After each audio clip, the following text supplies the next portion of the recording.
अस्सलाम वालेकुम वरहमतुल्लाहि वबरकातुहू। मौजूद हाज़रीन इकराम, बुजुर्गान क़ौम और मिल्लत, मेरी इज़्ज़तदार माँ और बहनों, भाइयों, नौजवान साथियों, आप तमाम का बेहद शुक्रिया कि आज आपने जनाब अख्तरुल ईमान साहब के इस इंतखाबी जलसे में इतनी बड़ी तादाद में आपने शिरकत की। मैं आप तमाम का दिल की गहराइयों से आपका शुक्रिया अदा करता हूँ। मेरे अजीज दोस्तों और बुजुर्गों, नशीब व तशरीफ फरमा जनाब अहमद बिन अब्दुल्ला बलाला साहब, रुकन असम्बली हैदराबाद, जनाब इंजीनियर आफ्ताब अहमद साहब, जनरल सेक्रेटरी मजलिस इत्तेहादुल मुस्लिमीन बिहार, जनाब सज्जाद जमाली साहब, जनाब अलहाज जरनब साहब, जनाब मौलाना मुकर्रम साहब, जनाब मुश्ताक साहब, ब्लॉक सदर MIM, अजीजी सद्दाम बाबू, जनाब मुदस्सिर अजहर लड्डू सरपंच, जनाब सरफराज आलम साहब, मोहतरमा नुसरत बानो साहिबा, जनाब तफसीर साहब और आज के जलसे की निजामत करने वाले मौलाना सरफराज साहब। अजीज दोस्तों और बुजुर्गों, मैं आप तमाम से एक दरख्वास्त करने आया हूँ कि 11 तारीख के दिन जो इंतखाबात के वक्त रायदही का दिन है, मेरी आपसे गुजारिश है कि आप अपना एक वोट फिर से मजलिस इत्तेहादुल मुस्लिमीन के उम्मीदवार के पतन साहब के निशान पर बटन दबाकर आप मजलिस इत्तेहादुल मुस्लिमीन को दोबारा इस विधानसभा से कामयाब और कामरान करिए। आप जानते हैं कि पिछले 11 साल से मजलिस इत्तेहादुल मुस्लिमीन ने सीमांचल की लड़ाई लड़ रही है और हमारा मानना यह है कि सीमांचल में जब तक सीमांचल की आवाज कामयाब होकर पटना की विधानसभा में नहीं जाएगी, हम अपने तकालीफ को इस नाइंसाफी के दौर को खत्म नहीं कर सकते। आप जानते हैं कि सीमांचल न सिर्फ बिहार का बल्कि पूरे भारत का सबसे पसमानदा इलाका है। यहाँ पर नौजवानों का मुकद्दर पलायन बन के रह गया, यहाँ के मासूम बच्चों को स्कूल दस्तयाब नहीं है, यहाँ पर हमारी बेटियों के लिए तालीम मुकम्मल करने के लिए डिग्री कॉलेज का कोई मौसर इंतजाम नहीं है। ये ऐसे मसाइल है कि सैलाब आता है, जमीनें कट जाती है, फसलों को नुकसान होता है। तो इस सब चीज के लिए हमारी आपसे फिर से दरख्वास्त है कि मजलिस इत्तेहादुल मुस्लिमीन को आप अपना वोट देकर कामयाब करिए। यकीनन इस विधानसभा में अख्तरुल ईमान साहब की क़यादत में 5 साल का जो एक मुख्तसर सा वक्फा उनको मिला, अख्तरुल ईमान साहब ने बहुत से काम करवाए। 800 करोड़ के तरक्याती काम जनाब अख्तरुल ईमान साहब ने यहाँ पर करवाए हैं। मुखालिफीन मजलिस इत्तेहादुल मुस्लिमीन ये बहुत बड़े दावे करते हैं, मगर हम उनसे पूछते हैं कि मस्तान साहब को 30 साल का अरसा मिला, इस 20 साल के अरसे में मस्तान साहब ने क्या काम करवाया वो जरा हमको बता दें। उनके पास 30 साल का रिकॉर्ड नहीं है काम करवाने का। अख्तरुल ईमान के पास जो 5 साल उन्होंने काम करवाया उसका रिकॉर्ड अख्तरुल ईमान ने आपके सामने रख दिया। यकीनन बहुत से काम अभी होना बाकी है और इंशाअल्लाह ताला वो तमाम काम मजलिस इत्तेहादुल मुस्लिमीन की क़यादत में करवाए जाएंगे। मैं आपसे वादा कर रहा हूँ कि इंशाअल्लाह ताला यहाँ पर बैसार ब्लॉक में मजलिस इत्तेहादुल मुस्लिमीन का एक दफ्तर कायम किया जाएगा और हफ्ते में 2 दिन इंशाअल्लाह ताला अबूर ब्लॉक में अख्तरुल ईमान बैठेंगे और वैसा ब्लॉक में हफ्ते में 2 दिन अख्तरुल ईमान आकर बैठेंगे। मैं आपसे अपील कर रहा हूँ को आप कामयाब और कामरान करिए। मैं इस बात की जिम्मेदारी दे रहा हूँ कि इंशाअल्लाह ताला अख्तरुल ईमान जो काम 5 साल में हुए और जिसको मेरे तकमील है मैं उसकी जिम्मेदारी लेकर आपसे कहता हूँ कि हम इंशाअल्लाह ताला उन तमाम काम को तकमील करवाएंगे और इंशाअल्लाह ताला मैं कोशिश करूंगा कि 3 महीने में एक मरतबा यहाँ पर विधानसभा में आऊं, आपसे मुलाकात करूं और अब्दुल ईमान से पूछूं कि बताइए कितने काम यहाँ पर चालू हुए, कितने काम तकमील को पहुंचे हैं। तो मेरे अजीज दोस्तों और बुजुर्गों, मेरी आपसे गुजारिश है कि आप 11 तारीख के दिन अपने वोट का नुकसान मत करिए। बास लोग असलियत का शिकार हमको करना चाह रहे, हमको इत्तेहाद की ताकत और कुव्वत पर यहाँ पर मजलिस इत्तेहादुल मुस्लिमीन को कामयाब और कामयाब करना है। मजलिस इत्तेहाद की हामी रही, मजलिस का पैगाम शुरू से इत्तेहाद का रहा। हमने हमेशा कहा कि इत्तेहाद बैन मुस्लिमीन को हमने फरोग किया और उसी को लेकर हमको आपको आगे बढ़ना है। मेरे अजीज दोस्तों और बुजुर्गों, मेरी इज्जतदार माँ और बहनों को ये पैगाम देना है कि आपकी औलाद के जो अधूरे ख्वाब है इंशाअल्लाह ताला उसको पूरा करने का काम मजलिस इत्तेहादुल मुस्लिमीन करेगी। मेरे अजीज दोस्तों और बुजुर्गों, आप ये भी जानते हैं कि आज सीमांचल को बदनाम करने के लिए देश के वजीर आजम कहते हैं कि सीमांचल में घुसपैठी घुस रहे हैं। देश का गृह मंत्री वजीर दाखिला अमित शाह कहता है कि यहाँ पर लोग घुसपैठी घुस रहे हैं। मैं आपसे पूछना चाहता हूँ, क्या अमोल वैसा ब्लॉक में कोई बांग्लादेशी नेपाली आपको नजर आता है? कोई नजर आता है आपको?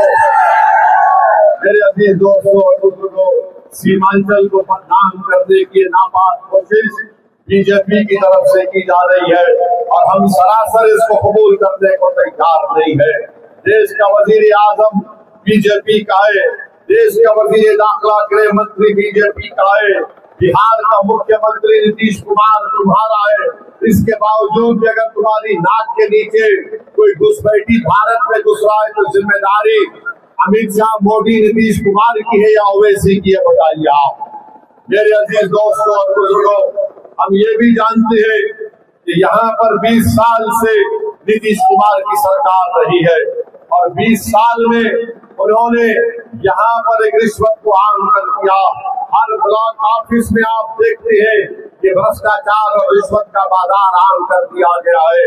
मैं आपसे वादा कर रहा हूँ कि इंशाअल्लाह ताला इस भ्रष्टाचार को, इस रिश्वतखोरी को इंशाअल्लाह ताला मजलिस इत्तेहादुल मुस्लिमीन पूरे सीमांचल से इसका खात्मा करेगी। और दूसरी तरफ आप देखते हैं कि बीजेपी का एक मंत्री है जो कहता है कि बिहार के मुसलमान नमक हराम है, वो हमको वोट नहीं देते हैं। अरे 20 साल से तुमने जनता का खून चूसा, उनसे रिश्वत ली। आज आप अगर किसी हमारी माँ और बहनों के अकाउंट में पैसे डाल रहे तो बताओ ये तुम्हारे बाप का पैसा है या बिहार की जनता का पैसा है? मेरे अजीज दोस्तों, यही बात बताने के लिए हम आपके दरमियान में आए हैं कि आज आपको सीमांचल की लड़ाई जो मजलिस लड़ रही है उसमें आपकी हमारी इत्तेहाद की जरूरत है, आपके ताउन की जरूरत है। दूसरी जानिब आप देखते हैं कि गठबंधन है, गठबंधन आप बताइए 17-14% यादव है और तेजस्वी यादव ने 36% यादवों को अपनी पार्टी का उम्मीदवार बनाया है। जो बरादरी 3.5% बिहार में है उसका अध्यक्ष कहता है कि अब की बार उप मुख्यमंत्री हमारा होगा, डिप्टी चीफ मिनिस्टर हमारा होगा। तो मैं आपसे पूछना चाहता हूँ 17% जिसकी आबादी है वो क्या करेंगे?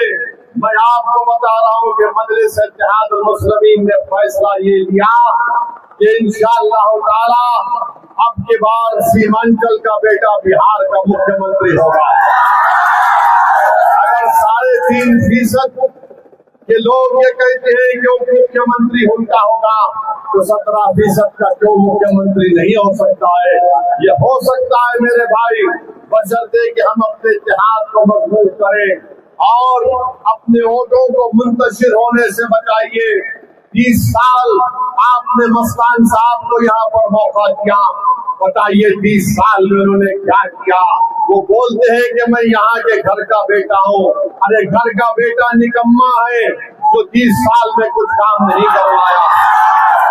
अख्तरुल ईमान असल आपका बेटा है जिसने 5 साल में 800 करोड़ के काम करवाए हैं। अकेला अख्तरुल ईमान विधानसभा में था, मगर अख्तरुल ईमान ने अपनी ताकत और अल्लाह के फजलो करम से अख्तरुल ईमान ने उन तमाम कामों को करवाया है। आपने 30 साल मौका दिया। जनाब मस्तान साहब को मैं आपसे अपील कर रहा हूँ कि अख्तरुल ईमान को आप कामयाब करेंगे तो याद रखिए इसमें बीजेपी की शिकस्त होगी। मजलिस को देने का मतलब यह है कि हम नरेंद्र मोदी ने जो काला कानून वक्फ के ताल्लुक से बनाया, हम उस वक्फ के कानून को रद्द करेंगे।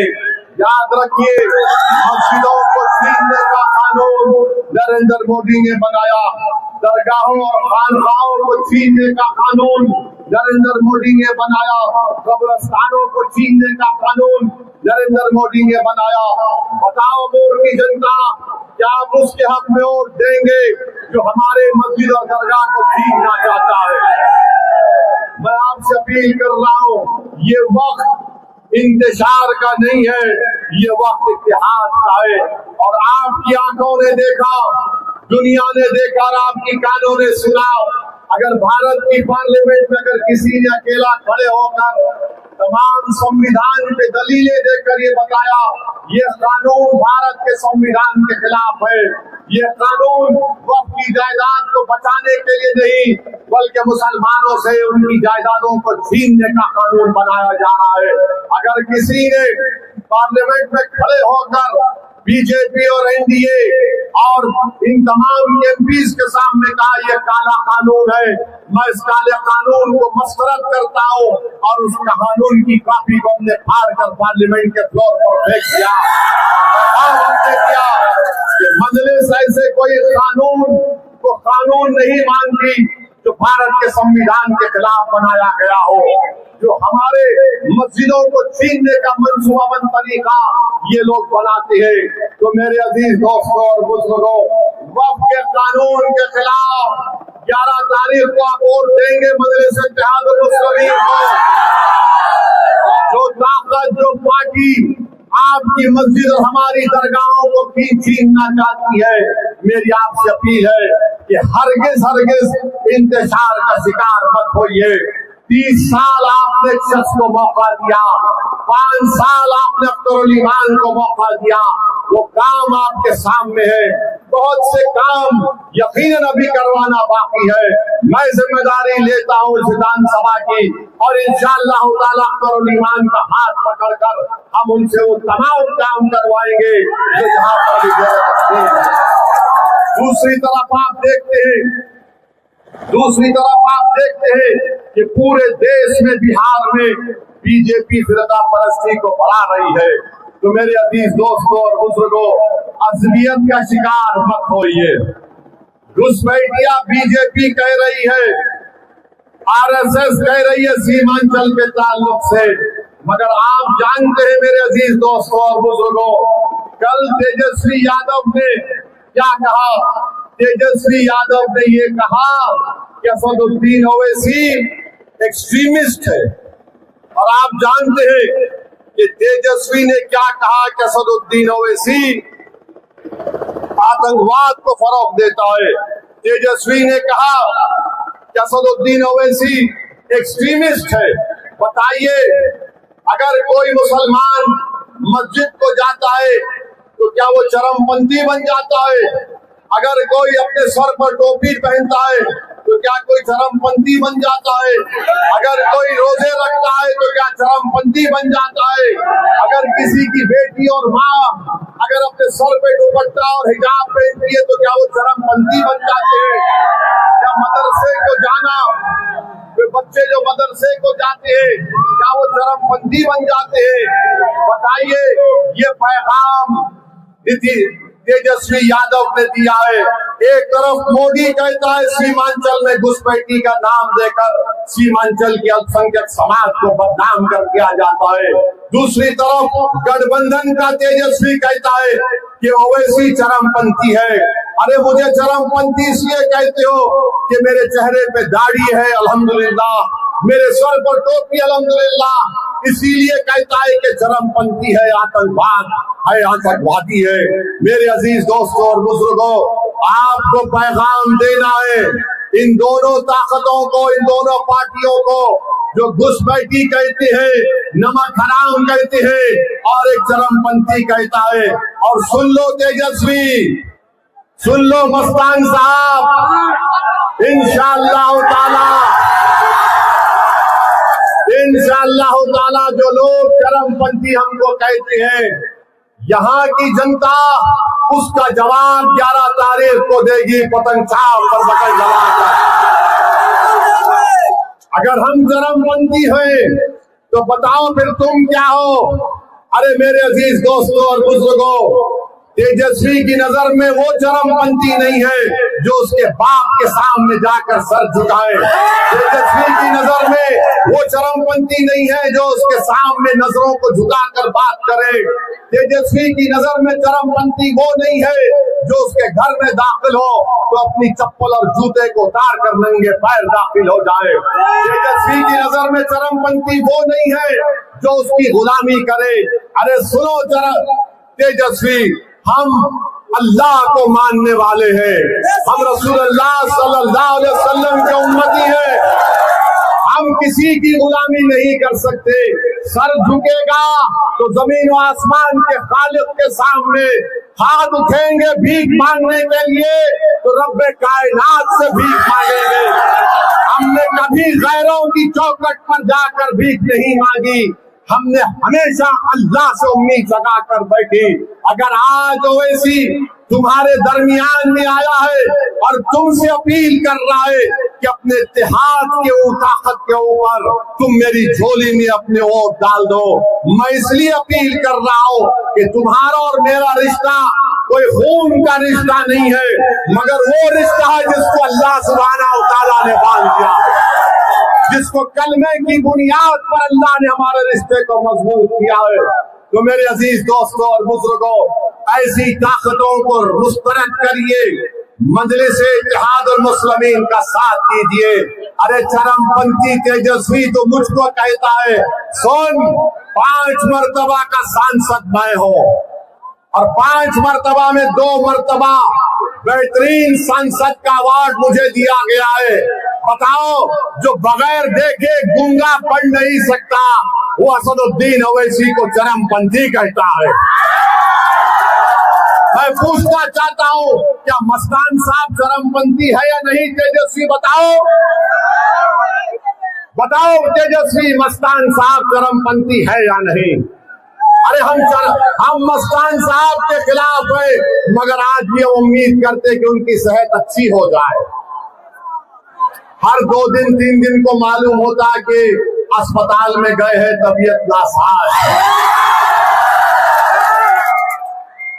कांग्रेस को ये चाहिए था कि कोई सेहतमंद को ला लेते, एक ज़ईफ आदमी को जो 30 साल इस विधानसभा की नुमाइंदगी करने का मौका मिला, जिसने 30 साल में कुछ नहीं किया, कांग्रेस को कोई नजर नहीं आया, तो लाके अख्तरुल ईमान के सामने ऐसे 30 साल पुराने नाकाम विधायक को सामने रख दिया।